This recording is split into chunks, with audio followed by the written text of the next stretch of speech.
আমি কথা বললাম, কথা বলার পর যে জিনিসটা ওরা জানাইলো আমাদেরকে, ওই অজ্ঞাতনামা ব্যক্তি সে নিজেকে আইডেন্টিফাই করতে চায় না,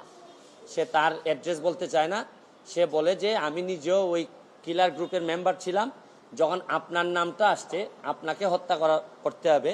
তখন আমি বলছি যে না, আমি এটা পারবো না, কারণ উনি ওই লোকটা সিলেটি,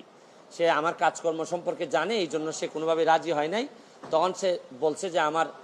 বিষয়টা হচ্ছে গিয়ে, তার বক্তব্য অনুযায়ী আমার বিষয়টা হচ্ছে গিয়ে, আমি আপনাকে একটা ওয়ার্নিং দিচ্ছি, আপনি এই 2-3 দিন আপাতত ঘরের বাইরেই যাবেন না। তো এইটা শোনার পর আমি নর্মালি এর আগে অনেকবার আমি মৌখিকভাবে বা আমার পিএসের মাধ্যমে বিভিন্নভাবে আমি থ্রেট পাইছি, এগুলো আমি আমলে নেই না, কারণ এগুলা সামনে বললে একটা প্যানিক তৈরি হইতে পারে, এই জন্য আমি কখনোই সামনে নিয়ে আসি নাই। এইবার যখন আমার এলাকার ওসি সাহেবের মাধ্যমে আসছে, তখন আমার কাছে মনে হয়েছে যে মানুষ যখন কখনো কোনো ওসিরে নর্মালি তো কেউ ফোনই দেয় না, তার উপর যখন সে এইরকম একটা